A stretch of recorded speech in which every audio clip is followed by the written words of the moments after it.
Good afternoon, everyone. This is the first special fourth regular session 2022. Today is Wednesday, October 5th, 2022, at approximately 3:57 p.m. here in the Senate chamber. And before we go on, I would like to ask everyone to please rise for a moment of silent prayer.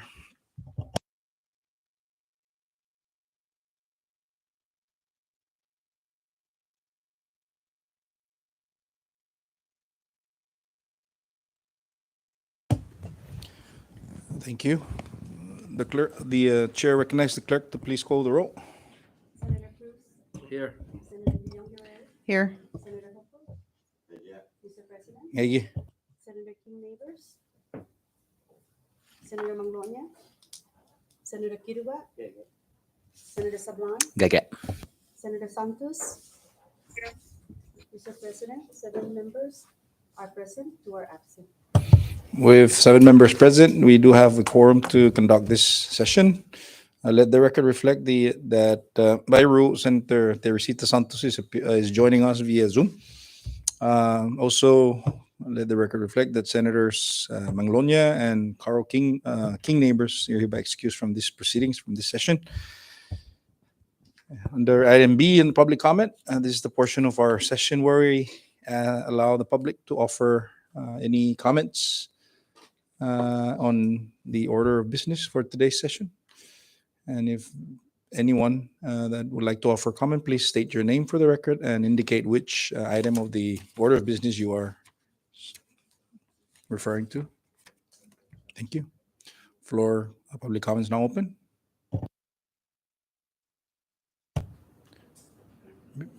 None? Okay, thank you. Reading and approval of the journal. Mr. President, Messages from the governor. we have 4 on our agenda, 2258, 261. Any comments from the members? No one? No, thank you for passing the budget on time and signing the budget on time. Senate Floor Leader, Senator Sablan. Thank you, Mr. President. Under messages from the governor, just like to make a comment under item number 4, governor's message number 22-261. And this is just thanking the governor for signing into law House Bill number 22-116 HD2 SS1, which passed the conference committee in the form of conference committee substitute 1. We know that our people were eager to see if the legislature was going to pass a budget and present that budget to the governor. We did see that last week. We got together, made some compromises with the House conferees, and finally came up with a product for the governor to sign. And that product was the conference committee substitute 1 product, which prevented the partial government shutdown. So I just wanted to, for the record, thank our community members and our government workers and residents for their patience and understanding during that time. But also thank the governor for passing that and making that public law number 22-22. Thank you, Mr. President. Jesus Masi, Senator Sablan, any other member? I recognize Chairman Victor Hope.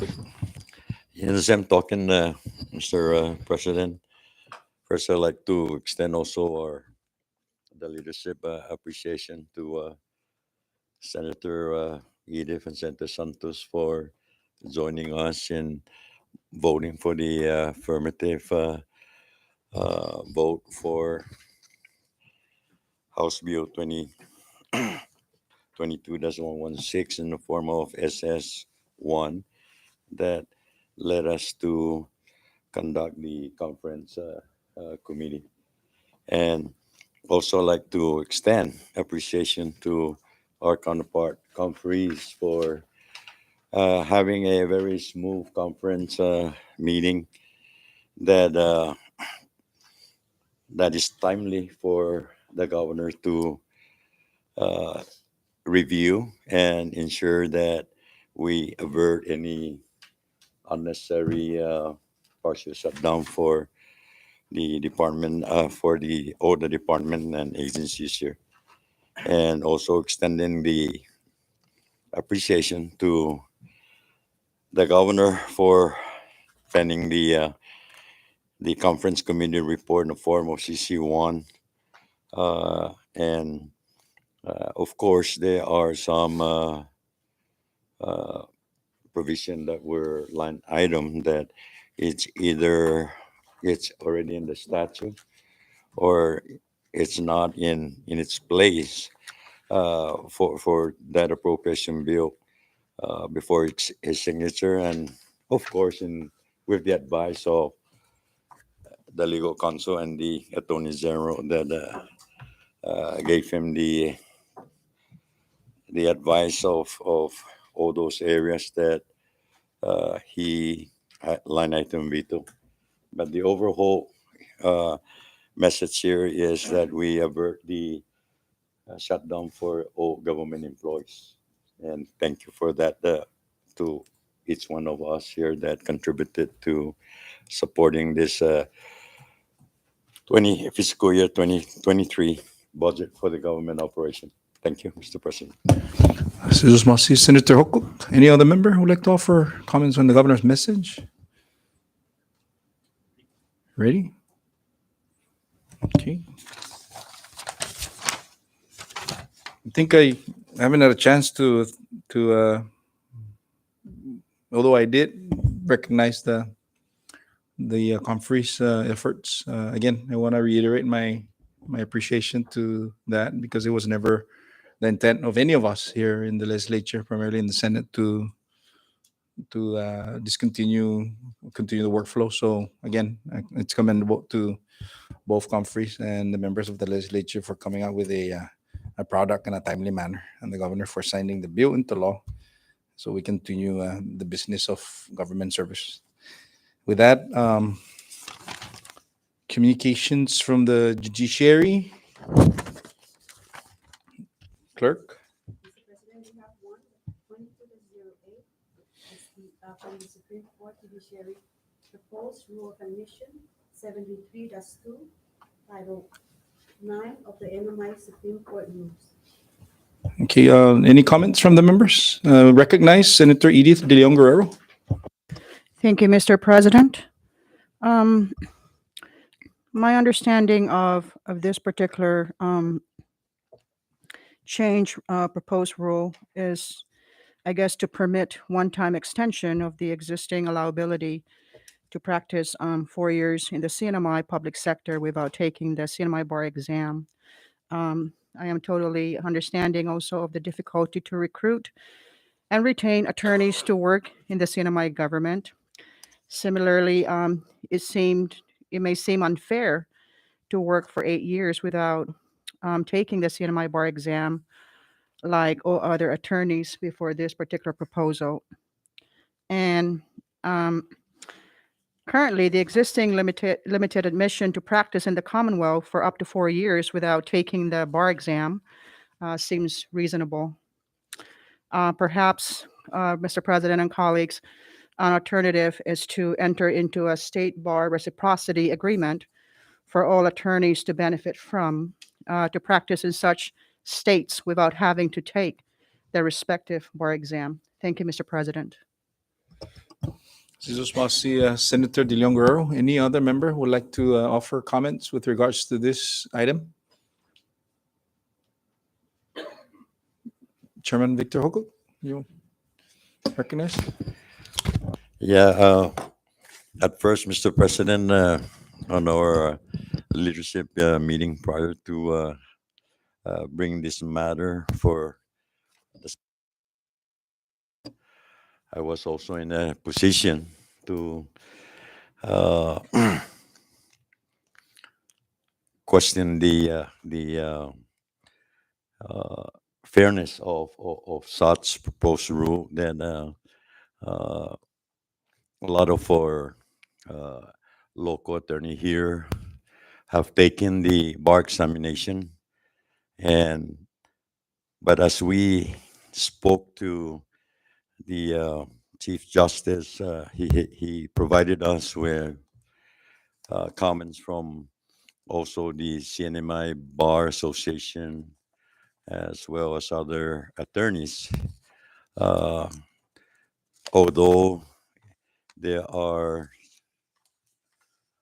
comments that uh, supported the idea and comments that are not supporting, but uh, in the absence of continuity to continue to serve in a Hartfield position. Also, we understand that uh, we need to uh, continue to provide the extension as what the rule of admission uh, here in the CNMI that also shows support of about 60% and 40% opposed. So I hope that by allowing this, that when an attorney that work under this rule and after taking the bar, I just hope that they will stay for the remaining period of their admission, practicing legal practice in the CNMI court without, resigning from the agency where they were first employed. And at least uh, that is the kind of reciprocity that I'm looking for. I understand that the rule have specifically identified what this rule will entail to be assigned and employed by certain agencies and not to go outside the agencies that supposedly to assist legally within their time in office, providing legal opinion and legal assistance to uh, both the Attorney General and the Caridad and other agencies that requires legal assistance. And, and with that, Mr. President, it have changed my position and I am ready for the question. Thank you. Jesus Mossy, Senator Victor Hukuk. Any other member? Recognized floor leader Sablan. Thank you, Mr. President. Just for the members of our community that are watching on our media outlets who may not or do not have the the amendment to Rule 73.2, the judicial rule, and any other documents and attachments that are before us. The amendment to Rule 73 dash 2, which has been placed by the court, is a one-time extension of 4 years for attorneys to practice within the government agencies and MLSC for an additional 4 years. So there are several requirements under 73 dash 2 limited admission. And just for the public that are watching, one is an application shall be turned in for the admission. There are requirements. The eligibility for limited admission under 73-2, the applicant must be a salaried employee of the government, Commonwealth government, or Micronesian Legal Service Corporation. The applicant shall have passed the bar exam and be admitted to practice law in another jurisdiction of the United States of America in order to apply, and also to provide a certificate of good standing for every jurisdiction the attorney is admitted. So there are other requirements under the admission, which is required to be attached to the application. Also, one of the other significant requirements are they shall continue legal education credits, and there are other significant requirements that safeguards the applicant and the the government and MLSC. So I just wanted to kind of point that out to the public that are watching that may not have these documents in front of them. Thank you, Mr. President. Thank you, Senator Sablan, for articulating the requests of this proposal. Any other member would like to offer comments before we dispose of this? So once again, just this admission is to practice in the public sector, primarily PDO, AAG, as the Attorney General, and Micronesian Legal Service. No, that's correct. Okay, so with that, I'm gonna take a roll call on this one. Okay, so the procedure is that if we don't act on this, it becomes a rule. But because we're acting on something like this in the formal session, we're gonna go ahead and dispose of it by calling roll call on it. So with that, clerk, please call the roll. Senator Cruz? Senator De Leon Guerrero? Yes. Senator Hofer? Yes. Senator Kirwa? Senator Sablan? Hungan. Senator Santos? Yes. Senator Cruz? Yes. Mr. President? Good. Mr. President, all 7 members voting yes. With 7 members voting yes, the Judiciary Communication number 22-08 on the proposed rule of admission 73-2, Title 10 of the NMI Supreme Court rules hereby pass. Thank you. Moving on. We're going to go to communications from the heads of executive department. We have none, Mr. President. Communications from the House. We have 2, 22, 130, and 131. Any comments from the members? Communications from the Senate. We have 1, Mr. President, 22, 187. Any comments from the members? Communications from the Washington delegate. Senator Edith De Leon Guerrero, recognize. Thank you, Mr. President. You, I'm making a comment under Senate Communication 22187 regarding the medical referral program. I read the comment and I will speak for myself. I hope that the government itself finds a solution to the medical referral program issues. Not so much of agreeing with the submitted letter to move it back under the executive branch, but I'm talking in general for the Commonwealth, in the interest of our people, for those families that are suffering, whether they're here, Rhoda, Tinian, Guam, in the U.S. for treatment. We as a government, we need to come together and resolve this issue because the lives of our people is not a ping pong. It's not a basketball. It's not a football. We need as a system to stop politicizing the medical referral program. And we need to identify where is the proper entity within the government to house the medical referral program so that once and for all, we do not need to ping pong the lives of our people of who is going to be responsible about it. That's how I feel.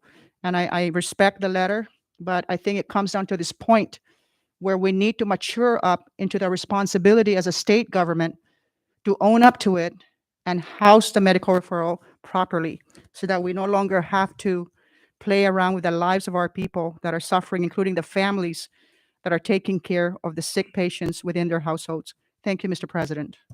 Jesus Masi, Senator De Leon Guerrero. Any other member? Moving on, communications from the Washington delegate. Unfinished business.